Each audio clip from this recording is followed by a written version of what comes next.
देख रहे हैं लाइव 7। नमस्कार, लाइव 7 विशेष में आपका स्वागत है। मैं हूं ज्ञान रंजन। दोस्तों, एक बड़ी खबर आ रही है सामने। हालांकि अभी घाटशिला विधानसभा उपचुनाव को लेकर के सभी राजनीतिक दल, खास करके झारखंड मुक्ति मोर्चा और भारतीय जनता पार्टी पूरी तरह से अपनी ताकत झोंके हुए है घाटशिला में। लेकिन इस बीच जो एक खबर आ रही है, जो सूत्रों के हवाले से जानकारी मिल रही है, अगर उस पर गौर किया जाए तो 14 नवंबर के बाद झारखंड की राजनीति में बहुत बड़ा भूचाल आने वाला है। और इसको अगर आप देखेंगे, अगर जोड़ेंगे, तो वो सीधे तौर पर बिहार चुनाव से जोड़ करके देखा जा रहा है।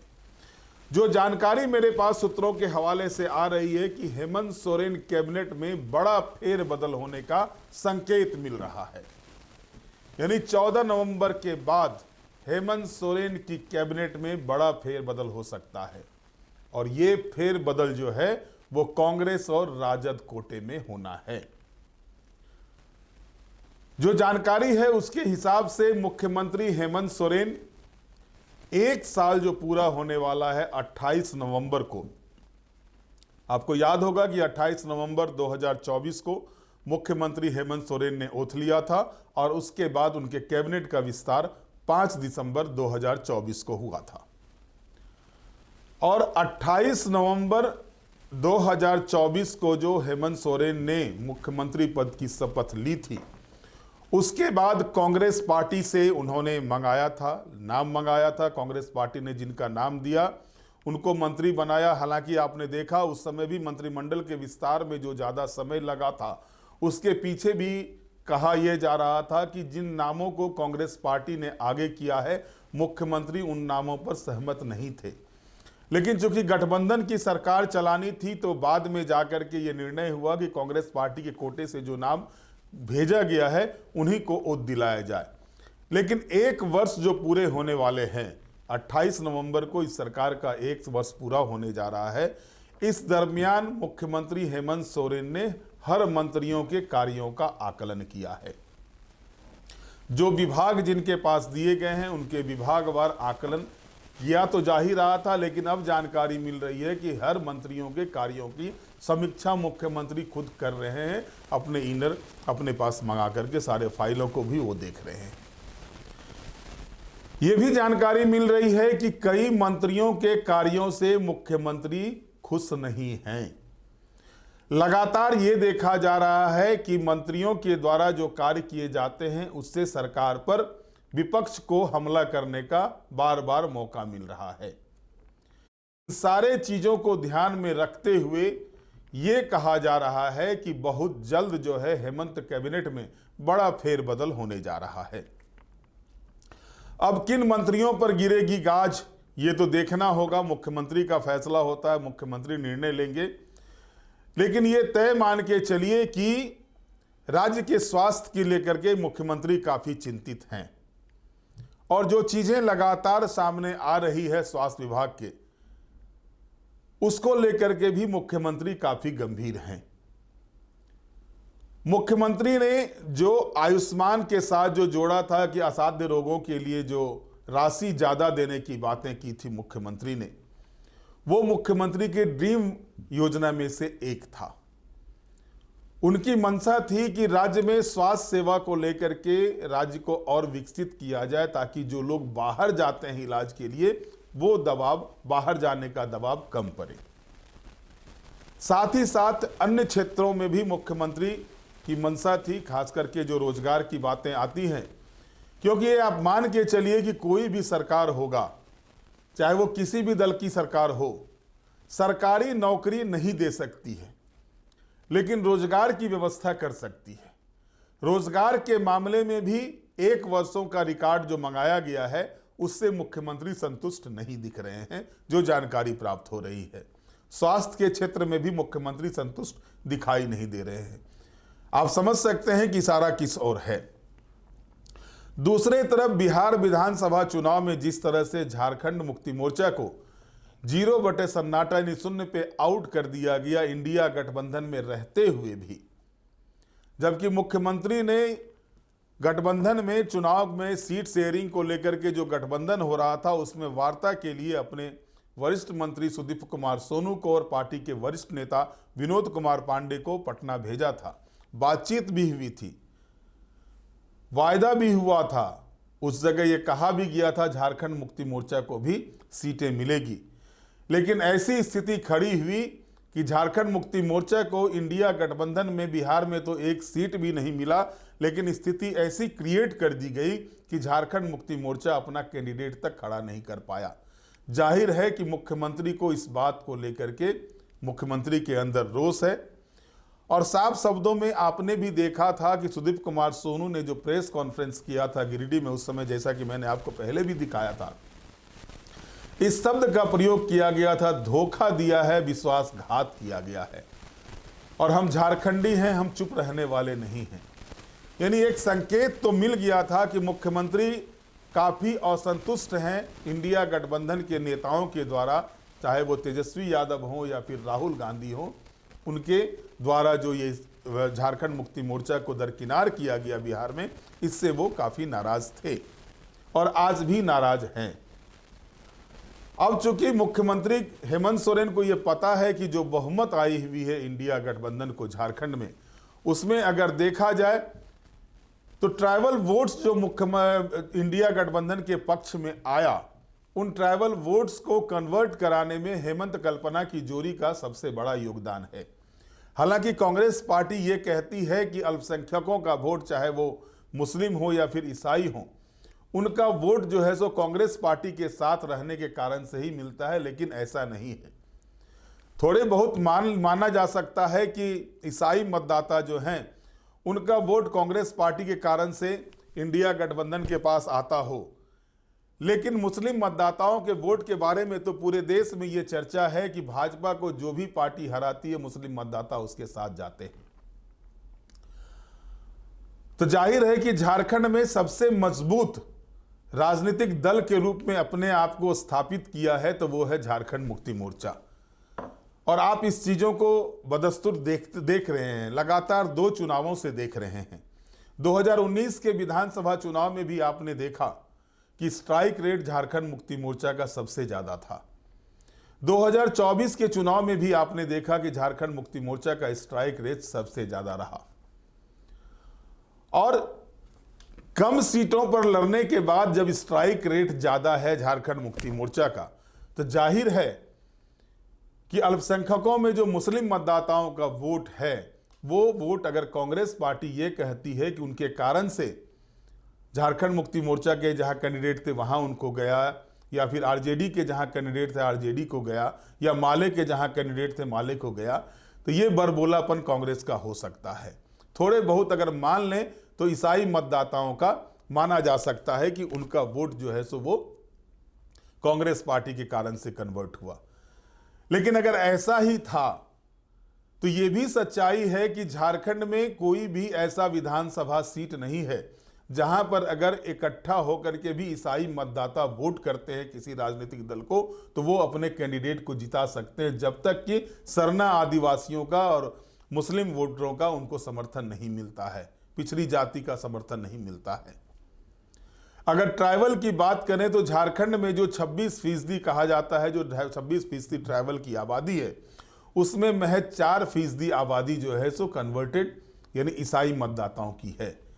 4% वोट के मामले को लेकर के अगर कोई ये दम्भ भरता हो कि उसके कारण से चुनाव जीता जा सकता है, तो ये अकेले बूते नहीं हो सकता। हाँ, ये जरूर हो सकता है कि एक मुश्त किसी राजनीतिक दल को अगर उनका वोट मिल जाता है तो वो प्लस पॉइंट में आता है, लेकिन यहां अगर ये दम्भ भरा जाता हो किसी राजनीतिक दल के द्वारा तो ये बरबोलापन होगा उस राजनीतिक दल का। बहरहाल दोस्तों, आपको याद होगा कि 2013 में जब हेमंत सोरेन की सरकार बनी थी तो उस समय भी कांग्रेस कोटे के मंत्री को हटाया गया था। आपको याद होगा कि ददई दुबे को हटा करके केएन त्रिपाठी को मंत्री बनाया गया था और यह भी काम हुआ था बरबोलेपन के कारण से। ददई दुबे के बरबोलेपन के कारण उनको मंत्रिमंडल से हाथ गंवाना पड़ा था और अभी भी कांग्रेस पार्टी में देखा जा रहा है कि कुछ मंत्रियों का बरबोलापन जाहिर है, सबके सामने है। मैं किसकी ओर इशारा कर रहा हूं आप समझ सकते हैं। 4-5 महीने पहले की बात है, उनके बरबोलेपन को शांत करने के लिए मुख्यमंत्री ने भी उनको हिदायत दी थी। लेकिन उसके बाद है, कहते हैं ना कि लोगों का नेचर और सिग्नेचर नहीं बदल सकता है। तो भाई साहब का नेचर और सिग्नेचर नहीं बदलता, उनको जहां मौका मिलता है वो उगल देते हैं। अभी हाल ही में आपने देखा जो थैलीसीमिया वाला मामला जो चाईबासा में हुआ, उसको लेकर के भी सरकार की काफी किरकिरी हुई है। इसके अलावा और भी स्वास्थ्य से जुड़े कई चीजें हैं जिसमें सरकार की किरकिरी हुई है। इन सारे चीजों को ध्यान में रखते हुए, और सबसे बड़ा चीज ये हुआ है कि बिहार में जो झारखंड मुक्ति मोर्चा को सीधे तौर पर किक आउट कर दिया गया है, उसका गुस्सा शांत नहीं हुआ है। हेमंत सोरेन मंत्रिमंडल की या हेमंत सोरेन सरकार की बात करें तो 56 विधायकों के साथ हेमंत सोरेन सरकार चला रहे हैं। उनके पक्ष में 56 विधायक हैं। 56 विधायकों में अगर आप देखेंगे तो 34 विधायक जो हैं वो झारखंड मुक्ति मोर्चा के खुद के हैं।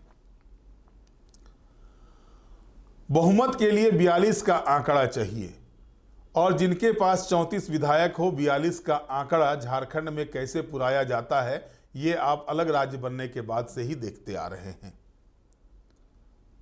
आलम तो ये भी हुआ झारखंड में कि आंकड़ा बनाने में निर्दलीय मुख्यमंत्री बन के रह गए 2.5 वर्षों तक। ये भी इसी झारखंड ने देखा कि एक निर्दलीय 2.5 साल तक मुख्यमंत्री बना रहा आंकड़े की बाजीगरी के माध्यम से। और उन आंकड़ों की बाजीगरी की अगर बात की जाए तो उसको जुटाने में भी हेमंत सोरेन अब परिपक्व हो गए हैं। और रही बात अगर कांग्रेस पार्टी की, तो अगर वो आंख तरेड़ती है तो कांग्रेस पार्टी की स्थिति झारखंड में आंख तरेड़ने की नहीं है। वो आंख तरेड़ करके हेमंत सोरेन को दबाव में ला करके काम नहीं कर सकती है, क्योंकि ये भी पता है कि जैसे ही आंख तरेड़ेंगे उधर भारतीय जनता पार्टी तैयार है हेमंत को समर्थन देने के लिए। ऐसी स्थिति में कांग्रेस पार्टी को वही करना होगा जो अब हेमंत सोरेन कहेंगे। और सीधे तौर पर अगर मैं बताऊं तो हेमंत सोरेन अब फ्रंट फुट पे आगे खेलना चाह रहे हैं और सरकार को अपने हिसाब से चलाएंगे। और वो सरकार अपने हिसाब से चलाएंगे और सभी धर्म गठबंधन दल को उनकी बातों को मानना पड़ेगा। हालांकि अभी भी वो सरकार अपने हिसाब से ही चला रहे हैं, लेकिन विभागों के कार्यों में जो है सो अब सीधे तौर पर कंट्रोलिंग एजेंसी के माध्यम से मुख्यमंत्री जो है सो अपने पास सारी जानकारी को रखेंगे और उस हिसाब से काम करना होगा। क्योंकि हेमंत सोरेन को अगर राज्य की जनता ने दोबारा मौका दिया है तो उनके काम को देखते हुए, उनके काम को लोगों ने पहचाना, लोगों ने जाना, लोगों को अच्छा लगा, तब हेमंत सोरेन को दोबारा मौका मिला। क्योंकि झारखंड का इतिहास है कि दोबारा मौका जल्दी किसी को मिलता नहीं,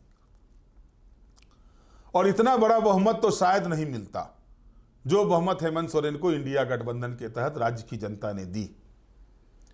और ऐसे में अगर हेमंत सोरेन के साथ यानी झारखंड मुक्ति मोर्चा के साथ दगाबाजी की जाती हो इंडिया गठबंधन में, तो ये झारखंड मुक्ति मोर्चा को कबूल नहीं है।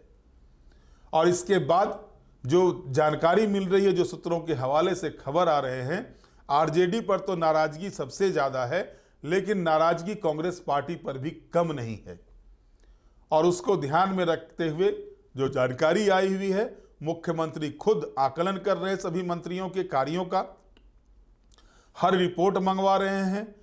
जो चुनावी घोषणा पत्र में राज्य सरकार ने कहा था उसको भी देख रहे हैं। हालांकि कांग्रेस पार्टी में कई मंत्री हैं जो अच्छा काम कर रहे हैं, खास करके महिला मंत्रियों की अगर हम बात करते हैं तो उनका कार्य अच्छा रहा है, इससे इनकार नहीं किया जा सकता। लेकिन कई तरह की शिकायतें आती है जो मैं कह नहीं सकता, कई तरह की शिकायतें आती है, कार्यकर्ताओं की शिकायत आती है, लोगों की शिकायत आती है, उसको ध्यान में रखें। क्योंकि देखिए, कुछ विभाग ऐसे होते हैं जो सीधे तौर पर आम जन से जुड़े होते हैं। खास करके अगर आप देखेंगे, सड़क का मामला हो या ग्रामीण विकास का मामला हो, स्वास्थ्य का मामला हो, शिक्षा का मामला हो, पेयजल का मामला हो, ये सारे ऐसे विभाग होते हैं जो सीधे तौर पर आम जन को डायरेक्ट प्रभावित करते हैं। और इन विभागों के कार्यों में अगर कोताही हो, इन विभागों कार्यों में अगर तेजी ना दिखाई दे तो निश्चित रूप से जो है सो सरकार की भद्द पीटती है, और मुख्यमंत्री हेमंत सोरेन नहीं चाहते कि उनकी सरकार की भद्द पीटे। लगातार जिस तरह से स्वास्थ्य विभाग की शिकायतें आ रही हैं, स्वास्थ्य विभाग चर्चा में बना हुआ है, इसको लेकर के जो है सो बड़ा निर्णय लेने की और सरकार जा रही है।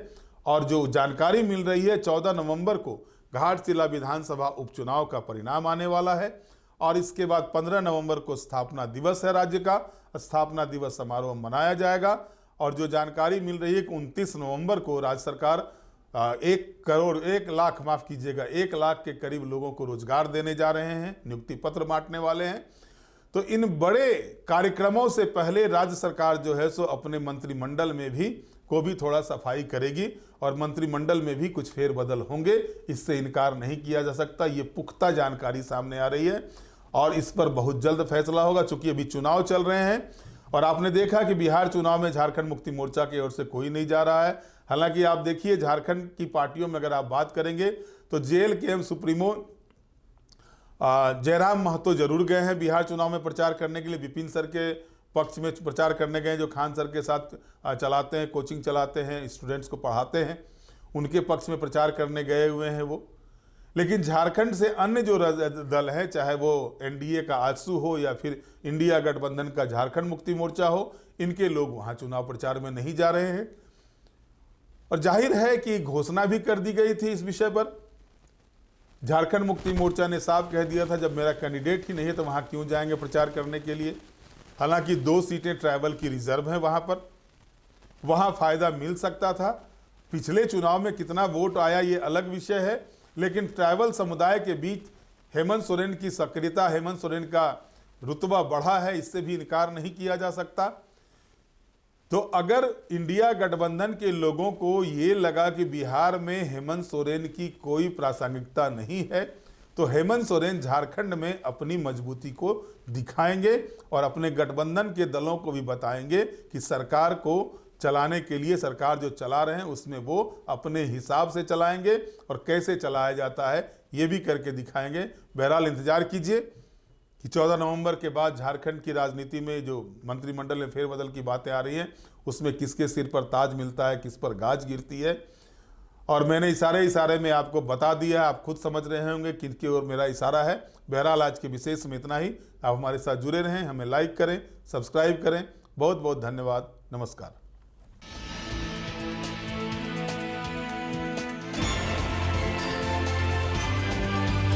आप देख रहे हैं लाइव 7।